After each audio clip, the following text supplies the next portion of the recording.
So if you picture a massive, a 70-ton heavily armored tank rolling across the desert today, its biggest threat isn't necessarily a bigger tank waiting over the next dune. Right, it's probably something you can't even see. Exactly. It might actually be like a string of invisible code transmitted from a satellite 300 miles in space that just quietly turns off its engines and completely blinds its targeting sensors. Which is wild to think about. It really is, because when we picture the ultimate sort of cinematic vision of winning a war, there is this expectation of raw, visible, earth-shaking power. Right, like an action movie. Yeah.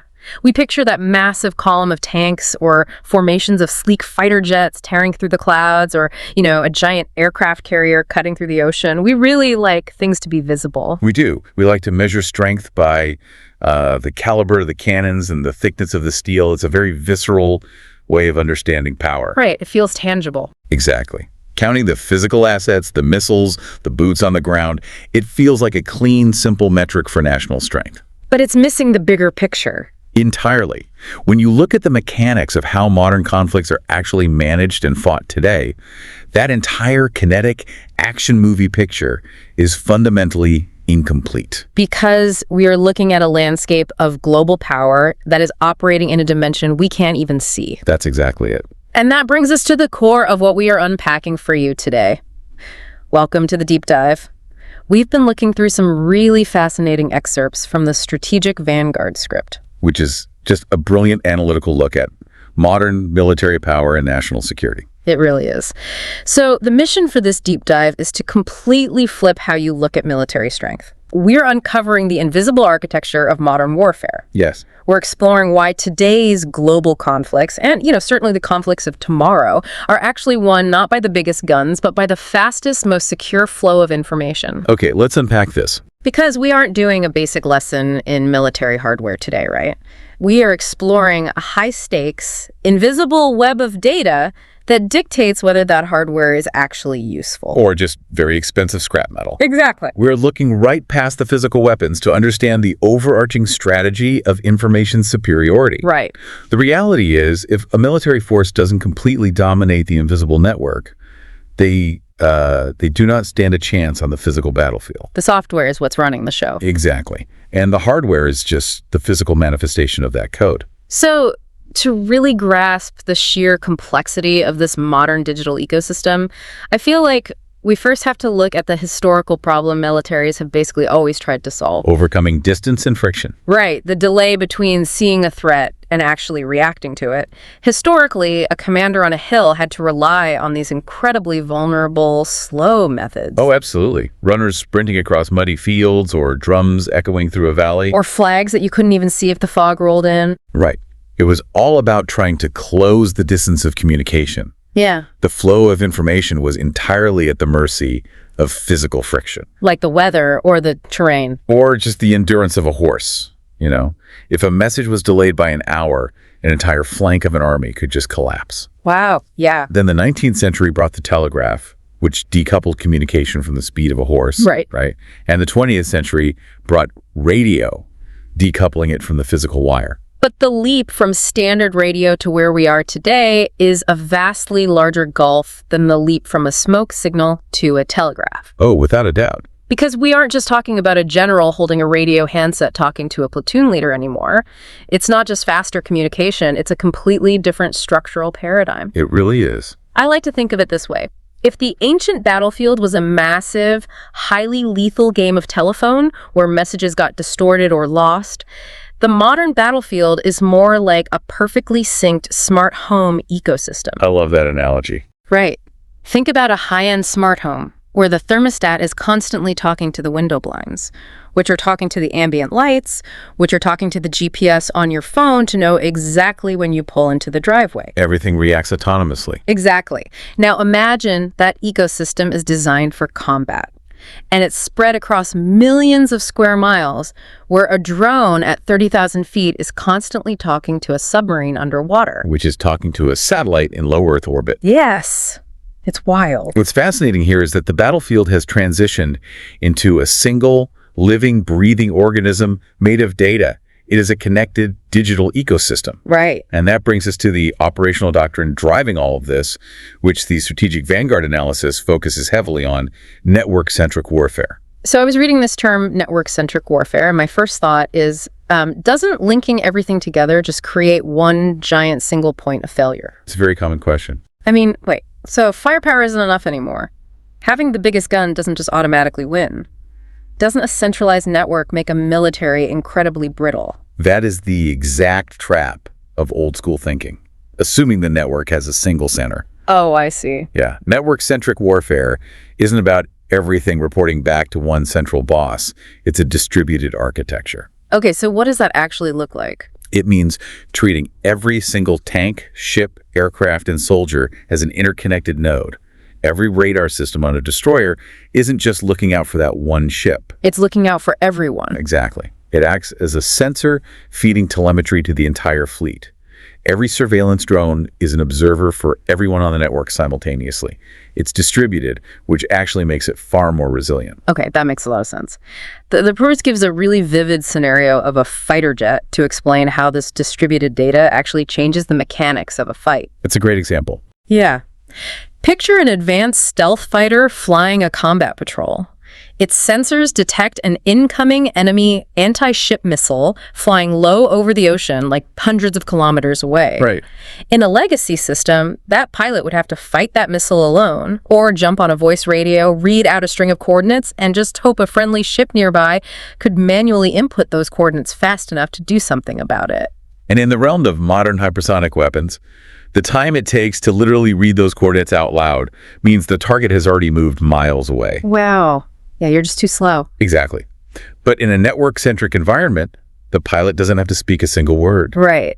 The moment the jet's radar paints that incoming missile, the exact track data is automatically transmitted via heavily encrypted high-speed data links. In fractions of a millisecond. Fractions of a millisecond. That telemetry is injected directly into the targeting computers of nearby warships, ground-based missile batteries, and command headquarters. Meaning a destroyer 50 miles away sees the exact same radar blip on its screen at the exact same moment with zero latency. That is just mind-blowing. It really is.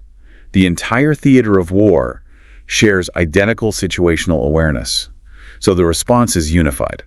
Right, because maybe the fighter jet has depleted its own missiles, or it's at the wrong angle to safely engage. But that destroyer 50 miles away has the perfect firing solution. Through the network, the destroyer can literally launch its own interceptor missile. But that missile is guided to the target using the radar data being beamed down from the fighter jet. Wow, so they act as one unified combat system. Exactly. The jet is the eyes, and the ship is the fist. Which brings up the nervous system analogy from the text that really stood out to me. Oh, that's a brilliant way to frame it. Yeah, you can have a military that is built like a world-class bodybuilder.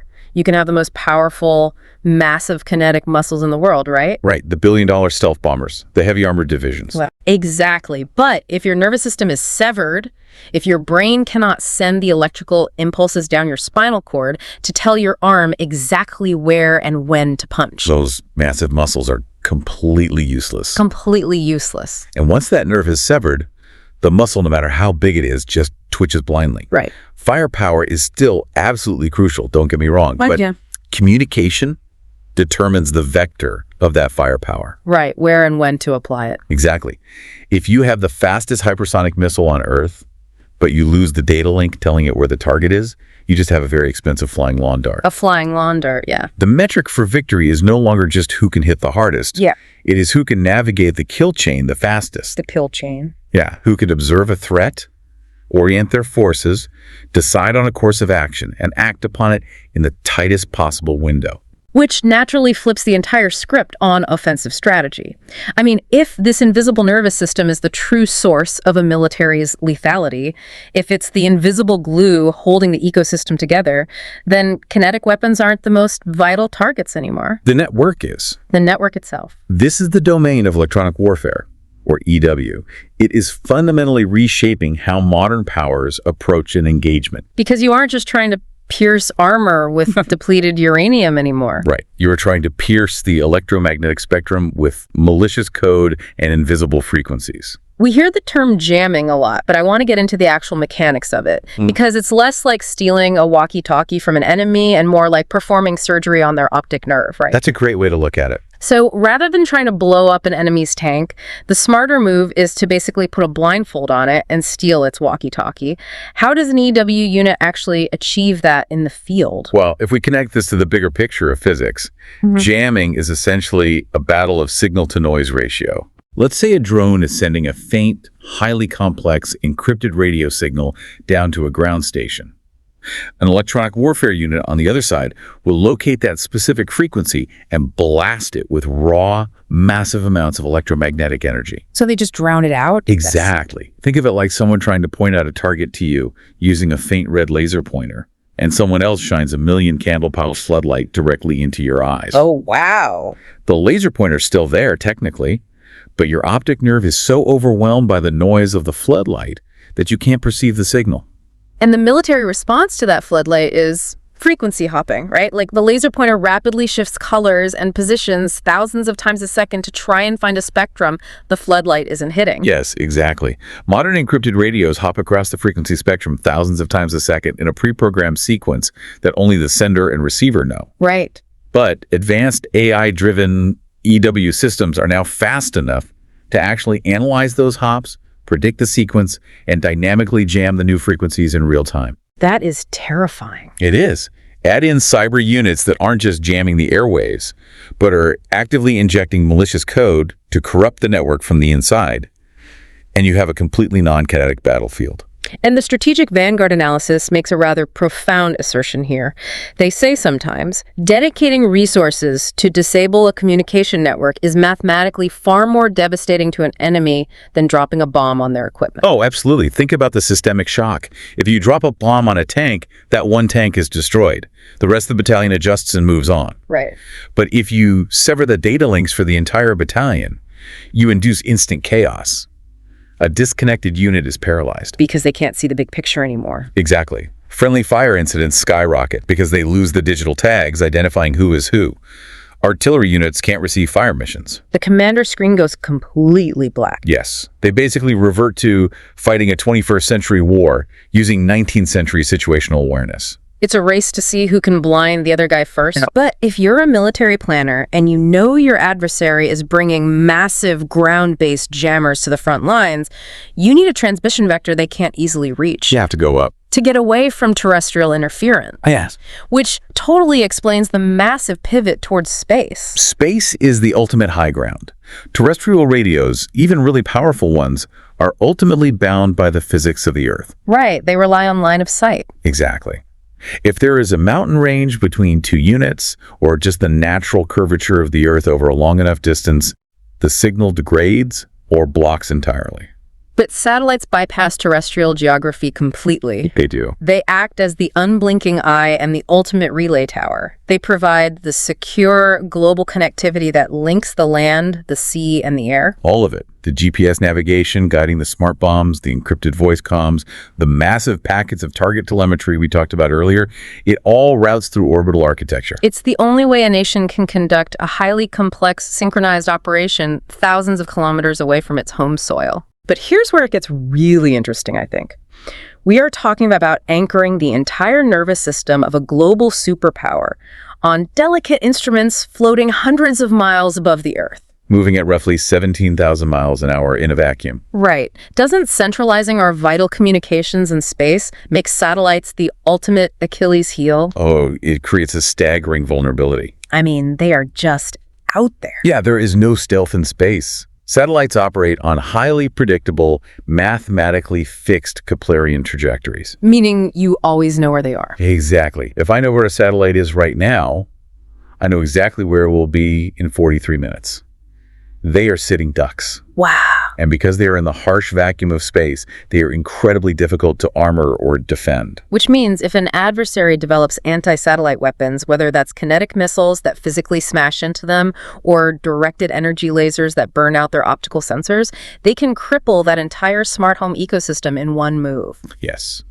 The ships can't talk to the drones, and the missiles lose their GPS guidance. That is just a wild strategic bottleneck. This is exactly why Space is no longer just a domain for exploration, It is arguably the most critical domain for military competition. Right. Protecting orbital infrastructure is the top strategic priority for any advanced force today, because future terrestrial conflicts will likely be decided by who maintains control of the network in orbit. Okay, so we have this vulnerable, sprawling network bouncing signals from space to the ocean surface, and it's generating an absolute avalanche of data. A truly staggering amount of data. Every radar ping, every drone video feed, every intercepted radio transmission is flooding into the command center simultaneously. Yeah. Human brains simply were not evolved to process that volume of information. No, they weren't. Information overload is just as paralyzing as having no information at all. Right. In a legacy environment, a commander's problem was a lack of data. Today, the problem is drowning in it. Yeah, trying to find the signal in all the noise. Exactly. When a hypersonic missile is traveling at over a mile a second, human cognition is simply too slow to run the math, assess the threat, and issue a firing solution. Right. This is where artificial intelligence transitions from a luxury to an absolute operational necessity. AI basically acts as the filter for the nervous system. The way I picture it is like an ultra-efficient executive assistant for a CEO. That is a perfect way to look at it. Where the military commander is the CEO, right? In a major engagement, their inbox is receiving tens of thousands of spam emails a second, meaning sensor pings and radar blips. Right. If the CEO tries to read every single email, the company goes bankrupt. The AI assistant is rapidly deleting all the spam, sorting the routine anomalies, cross-referencing the radar data with satellite imagery, and only placing the 3 most urgent, high-stakes decisions on the CEO's desk. That analogy captures the dynamic perfectly. The AI is parsing the noise so the human can focus on the strategy. Because it still needs a human touch. Exactly. It's vital to note that the AI isn't pulling the trigger. It isn't making the final call to launch a lethal strike. Right, it's just sorting the inbox. Yes, it is curating the battle space. It identifies a pattern in the chaos. Yeah. Say, recognizing that a cluster of seemingly random enemy movements actually indicates preparations for an artillery barrage. Oh, wow. And then it flags that specific threat to the human commander before the first shell is even loaded. It basically cures the cognitive paralysis, because if you have unmanned autonomous vehicles and thousands of ground sensors all feeding data at the speed of light, human operators would just freeze. The speed of warfare has fundamentally outpaced human biology. That is a crazy thought. It is, but it's true. AI-enabled networks are the only way to retain control of the fight. But building a network like this from scratch isn't just theory, right? We're actually watching a global superpower attempt this massive structural pivot in real time right now. Yes, we are. When you look at the data in the report regarding India's recent military restructuring, you see exactly how this paradigm shift applies on the ground. India is a fascinating case study here because their geography basically demands this shift. Right, the 2 fronts. Exactly. They face a highly complex 2-front threat matrix. You have high-altitude mountain warfare on one border and the vast maritime domain of the Indian Ocean on the other. Right. And historically, their military branches, the Army, the Navy, the Air Force, operated in heavily siloed structures. They were almost operating like allied countries rather than a single unified military. Yes, very independent. If an Army unit on the ground spotted a threat and needed air support, that request had to go all the way up the Army's chain of command, get passed laterally to the Air Force's chain of command, and then all the way down to a pilot. And that friction cost hours. Hours, which is an eternity. Exactly the kind of latency that network-centric warfare eliminates, which is why India is currently undergoing a massive overhaul to establish integrated theater commands. Right, breaking down those silos. The entire point of an integrated theater is to shatter those silos. You put the Army, Navy, and Air Force assets in a specific geographic region under one unified digital architecture. So the Army's surveillance drone is feeding targeting data directly into the Air Force fighter jet's cockpit in real time. Regardless of the uniform they wear. Right. But to make that a reality, they have to build the nervous system from the ground up. Exactly. This is why we are seeing them invest heavily in highly secure indigenous defense communication networks. Launching their own military satellites. Because they understand that relying on foreign orbital infrastructure is a massive strategic vulnerability. Right, you can't borrow someone else's nervous system. Exactly. They are rolling out unified battlefield management systems to ensure that an admiral on a carrier and a general in the mountains are looking at the exact same operational picture. So what does this all mean? For you listening, when you scroll through your newsfeed and you see headlines about defense budgets or a country launching a new military satellite, how does understanding this invisible architecture help us make sense of global geopolitics? It proves that the true metrics of national power have fundamentally evolved. Right. An adversary's capability isn't just measured by the yield of their warheads or the size of their infantry anymore. It is measured by the resilience of their data links. Yeah. Every investment a nation makes in secure networks, AI filtering, and indigenous satellites is a direct investment in the survivability of their military. The strongest force isn't the one with the thickest armor, it's the one with the most uncrackable network. It just reframes everything. The core insight from the Strategic Vanguard analysis is that communication is no longer a support function. Not at all. It's not the IT department sitting in the basement of the Pentagon. The invisible flow of data is a strategic weapon in its own right. In the information age, blinding an enemy's sensors and severing their data links is the absolute prerequisite for victory. It is the bedrock upon which all physical military action relies today. So, the next time you see a news headline showing off a brand new stealth tank rolling off an assembly line or a next-generation fighter jet breaking the sound barrier, you'll know to look past the shiny metal. Okay. You'll know to look for the invisible digital web operating behind it, pulsing with data, pulling all the strings. Which leaves us with a rather profound reality to consider. Oh, what's that? Well, we know that data is the ultimate weapon, and we know that AI-curated space-based networks are the definitive future of global security. Right. So imagine a future conflict where two highly advanced superpowers clash. Both possess perfectly integrated networks. Both deploy AI-driven cyber weapons and anti-satellite lasers, perfectly capable of jamming, hacking, and severing each other's nervous systems. Oh, wow. If they simultaneously blind each other? Does modern warfare suddenly revert to the Dark Ages? Do the screens go black, forcing highly advanced militaries to fight isolated, uncoordinated battles in the mud, relying on line of sight and physical messengers just like they did thousands of years ago? Oh, man. Or does the future of war bypass the physical world entirely? Does it become an entirely invisible, silent conflict fought in the ether of cyberspace and orbital mechanics, where a nation's military is completely paralyzed and defeated before a single physical shot is ever fired? That is a haunting thought to leave on. Is the war over before anyone on the ground even knows it began? Incredible stuff. Also, thank you for joining us on this deep dive into the invisible architecture of power. We hope it gave you a completely new perspective on what's actually happening behind the headlines. Stay curious, and we'll catch you on the next deep dive. Thank you for joining us on this Strategic Vanguard podcast. If you found value in this analysis, don't forget to like, share, and subscribe to our channel. We bring you fresh podcasts every Monday here on YouTube and Rumble, and you can also catch the audio versions on Spotify and Amazon Music. Just search for Strategic Vanguard Podcast. For more insights, articles, and discussions, subscribe to our blog at strategicvanguard.com. Your support helps us grow and bring you more in-depth analysis on defense, geopolitics, and strategy. Until next time, stay informed, stay strategic.